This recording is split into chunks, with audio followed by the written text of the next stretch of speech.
Welcome to Hood Champion Boxing and Sports. In boxing, you find a way to win, you find a way to lose. Or if you're dealing Whyte, you find a way to keep being miserable because you're chasing career high paydays. And to be honest with you people, look, you got to earn it. You got to earn it. But anyway, Dillian Whyte and AJ, that's look like it's totally off now. And it sucks because that, I think, is going to kind of affect whether AJ will not have enough time to fight in August, whether the Saudis will be cool with it, and then it makes it hard to try to find an opponent who's going to be willing to fight AJ, seeing that we're almost in the month of July and they'll have little to no time to train. And as a result, hey, is a fight like between AJ and Wilder, is that even going to happen now? So, look, Dillian Whyte goes on, and there's several articles where he kind of talks about where he says, look, they gave me a 3-line email offering the Anthony Joshua fight. And I'm going to tell you this. That if there's truth to that, that's a foul, because Eddie Hearn, he did promise the winner of Dillian Whyte and Jermaine Franklin. He promised whoever won that fight would get AJ. But now, it seems to be that Eddie Hearn may be, according to Dillian Whyte, going back on his word. But I'm going to tell you right now, Dillian Whyte is saying that he deserves the trilogy with Anthony Joshua. And I'm going to tell you right now, I don't see it as a trilogy. I understand they fought as amateurs. But come on now. Who in the world thinks Dillian Whyte will be AJ? Even at this point in time with AJ, and AJ being a guy who's trying to be a clever boxer, doesn't want to be the brute, doesn't want to be a guy who's just in there being powerful and knocking people out. He wants to show he has a skill set. I just don't think Dillian Whyte can beat him. Now, if Dillian Whyte decides to come forward and be aggressive, like the Dillian Whyte we know he can be before hooking up with Buddy McGirt, then Dillian Whyte could have a chance with a big left hook. But that being said, it seems to be the focus really is for Anthony Joshua to get into that mega money showdown in Saudi Arabia with Deontay Wilder. But Dillian Whyte shouldn't be surprised to see how things are playing out, because at the end of the day, it's all about money. Boxing is a business. And for him to sit here, man, and say, look, there's just been a string of issues, man, that have been leading the boxing fans astray and tarnishing my name, and I'm tired of it. He goes out to say, and I'm quoting him now because I'm reading an article where he says that they're talking rubbish. And this is what Dillian Whyte told the Sun Sport in response to Hearn's claim that Dillian Whyte priced himself out. He says he turned down that fight. He said, all I got, he said, after Eddie talked publicly and after making me an offer to fight AJ, he said, it was a very short email in the late evening on Friday, 2 June. He said, I absolutely 100% want to fight AJ. He called Eddie to discuss the offer, but couldn't get a hold of him. I messaged him too. I didn't hear back from him, so I sent an email to confirm I wanted to fight. I didn't turn down the offer or propose a counter offer. All I did was ask normal questions of his 3-lined email so-called offer. He said, even before I emailed, Eddie was already saying publicly that his offer was unacceptable. So why make it in the first place? It is out of order to use me to boost AJ's value in negotiations for the Wilder fight without any intention to fight me. Now, I'm going to say this. Look, Eddie Hearn, I'm not trying to come to his defense, but if he says he knows it's an unacceptable offer to make in Dillian Whyte, it's not because Eddie Hearn feels he's wrong for what he's offering him. It's because he knows what Dillian Whyte is looking for. Dillian Whyte's looking for 10 million, 8, 9, 10 million. That's what he was looking for going in there against Tyson Fury. He was looking for more than that. So Eddie Hearn already knows Dillian Whyte. He's promoted almost every one of his fights. He knows what he's looking for. So for Dillian Whyte to come out here and try to play victim, hey, look, my man, Eddie Hearn has a damn good memory, and he knows the things they've discussed. So we just have to wait and see how it plays out now. But it sounds to me like Dillian Whyte may have talked too much in the past to where that's taken away this opportunity to lock in a second Joshua fight, because I don't see it as no damn trilogy. I don't care what anyone says. But bottom line is, fans, it seems like the UK fans anyway, they want to see AJ and they want to see Dillian Whyte get in there and fight. That's going to pack in those stadiums and arenas. There's a lot of money to be made. even if they go fight in Saudi. And Dillian Whyte knows that. He doesn't want to miss out on the opportunity.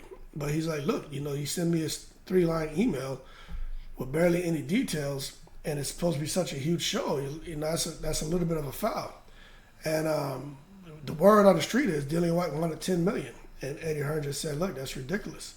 But the money on the offer is like for an arena show in the middle of school summer holidays when most ticket buyers are on holiday. So it's the trying to have that fight come off as successful as they wanted. That was probably it'd probably be a poor time to actually have the fight take place, opposed to a time of the year where they can actually go and try to fill up a stadium. But anyway, it seems like Dillian Whyte and his team were trying to negotiate and they were ignored. Now that's his side of the story. But at the end of the day, Eddie Hearn wants to fill in stadiums. Eddie Hearn wants big money for AJ. But I'm going to tell you this, man.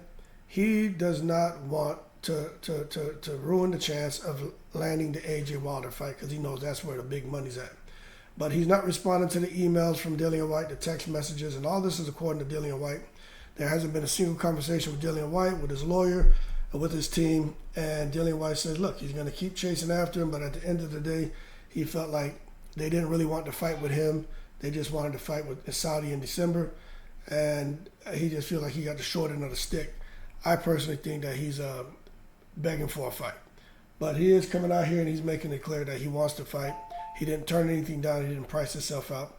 And I'll tell you this, when it comes to Dillian Whyte, I tend to believe what he says over other people. But I also know for a fact Dillian Whyte says a lot of stuff and has said a lot of things in the past. And Eddie Hearn may not come out and say that he's spiteful, that he's malicious, but Eddie Hearn has a way to get back at you when you take pokes at him. And this could be his way of getting back at Dillian Whyte. So Dillian Whyte may have to sit back and actually take a look at what he can do to try to get back in a fight with Joe Joyce. Because remember, Dillian Whyte was calling for a fight with Joe Joyce. But it doesn't look like that's going to happen now that Joe Joyce has gone on to do other things. But AJ and Wilder, that is the fight that could be signed off next. But I'm not sure if that fight's going to happen. Anthony Joshua and Deontay Wilder. Is Wilder fighting Ruiz? Is he not fighting Ruiz?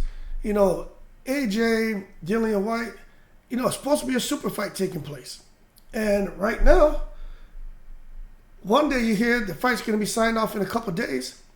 Next day you hear that the Saudis aren't sure if they're going to go forward with the huge event. And I'm going to be honest with you, I just don't know. I don't know what's going on anymore. And I don't know if all the talks were just to keep the names out there and these content creators and these different media outlets to keep us talking about the heavyweight division and, Usyk, Fury, Wilder, and AJ. But I'm going to tell you what, this whole thing with Eddie Hearn and Prince Khalid and Skills Challenge Promotion wanting to deliver the mega fights, we just have to wait and see what happens. But with Andy Ruiz and Deontay Wilder, I don't know, man. I just don't know why Wilder, if they try to, how can they force Wilder and Andy Ruiz to fight? Nobody has a belt. You know what I'm saying? And if Wilder wants to take an interim fight before he goes and fights at the end of the year, why go and risk a fight with a guy like Andy Ruiz who hits hard enough if he gets in close? Andy Ruiz hits hard enough to where he can upset the apple cart. So again, I'm not really sure what's going on here, but I do think both Wilder and AJ need to have some kind of fights. To be out the ring for a whole year, over a year, that's crazy. That return to the sport victory over Jermaine Franklin, that's just not enough for Anthony Joshua, to me, to get ready for a guy like Deontay Wilder. We just talked about what happened with Dillian Whyte. That whole grudge match is falling apart. But we got to see. The financial demands and everything seem to be pretty reasonable. Saudis are happy to put up the money. Nobody's asking for $200, $300, $400 million like Tyson Fury. But I think they've been able to achieve some kind of middle ground. But I'm just concerned right now about what's going to be what's going to happen and what's going to be continue to develop when it comes to this whole thing about Saudis and interim fights and the WBC and guys on PBC, and whether Wilder has to fight somebody, and Eddie Hearn and what he's doing with Matchroom and Anthony Joshua. It just seems to be a mess right now. But I'm just going to hold on and wait and see what happens. Because I personally, the way things are going, I don't see Wilder or AJ fighting in August at all. I see them just waiting, fighting the end of the year. Because to come now and try to rush a fight in August, especially against a guy like Andy Ruiz. Andy Ruiz is hungry, man. And he's got a lot going on. And I think Andy Ruiz right now, although I think he loses, you just don't know. Going in there with a guy like that who can bang, who can fight, who's tough, and he takes a good shot. But we just have to wait and see. We have to wait and see. But that being said, more to come. There's really nothing to report on all this except the Saudis are happy. They reached some middle ground with Joshua, Wilder. Eddie Hearn's optimistic.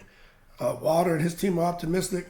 But right now, the stuff about interim fights and inactivity and, the heavyweight division being kind of frozen, this is what money does. It makes matchmaking complicated. And that's what we're seeing. The money is complicating the matchmaking. As a result, we're not getting the fights we want in the heavyweight division right now. And it won't open up to the end of this year if they have the mega event in Saudi Arabia where you see all these guys getting there and bang. But that being said, more to come on it, man. I know there are imminent deadlines for Anthony Joshua and Deontay Wilder to find an opponent if they're going to fight in August, but I just don't think those deadlines are going to be met. But you never know. They may have somebody who says, hey, I'll take the fight and take, $500,000, $1 million to go out there and fight one of these guys. But, hey, I don't know that to be a fact. That being said, y'all keep cool. Shout out to the veterans, all 7 continents. I'm in the breeze.